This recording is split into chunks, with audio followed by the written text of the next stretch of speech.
नमस्कार दोस्तों। जैसे कि हम सब जानते हैं कि भारत भर में गणेशोत्सव बड़े ही धूमधाम से मनाया जाता है। तो आइए इसी अवसर पर जानते हैं गणेश जी के बारे में कुछ अनजानी बातें।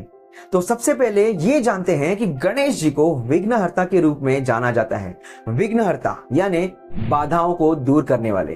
हिंदू ग्रंथों के अनुसार संपूर्ण ब्रह्मांड में अलग अलग विभाग है और वेदों में जिनका वर्णन किया गया है, ऐसे विभिन्न देवता इन विभागों के प्रशासक हैं। प्रत्येक देवता जो है वो जीवन के किसी न किसी पहलू को दर्शाती है।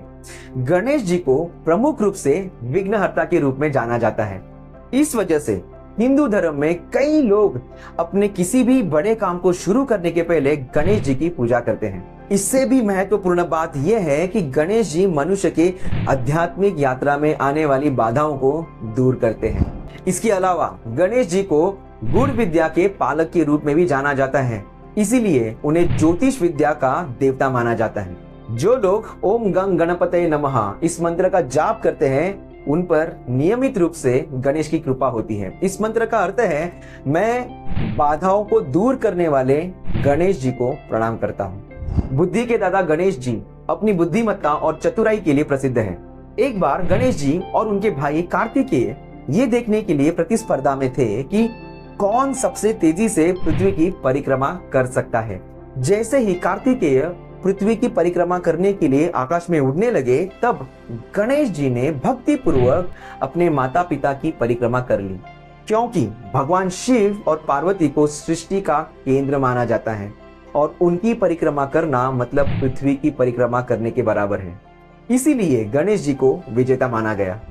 ऐसा करके गणेश जी ने न सिर्फ पृथ्वी की परिक्रमा की, बल्कि संपूर्ण मानव जाति को एक महत्वपूर्ण सीख भी दी कि व्यक्ति को अपने माता पिता के प्रति गहरी श्रद्धा और सम्मान देना चाहिए, क्योंकि माता पिता के बिना व्यक्ति का अस्तित्व नहीं होता।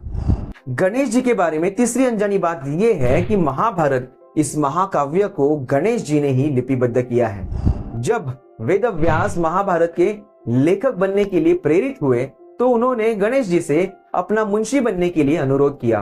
गणेश जी सहमत हो गए, लेकिन उन्होंने एक शर्त पर ऐसा किया, और वो शर्त ये थी कि वेदव्यास बिना रुके पूरी कथा बताएंगे और गणेश जी उसे लिखते जाएंगे। वेदव्यास ने इस शर्त को अपनी सहमति दिखा दी, लेकिन उससे पहले उन्होंने अपनी शर्त रखी। वो शर्त ये थी कि सारे श्लोकों के सार को पूरी तरह से समझने के बाद ही गणेश जी उसे लिखेंगे। गणेश जी ने इस शर्त को स्वीकार कर लिया।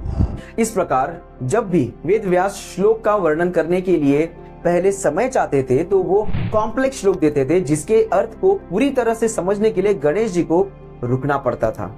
अब आइए जानते हैं कि गणेश जी के स्वरूप और प्रतीकों के गहरे अर्थ क्या है।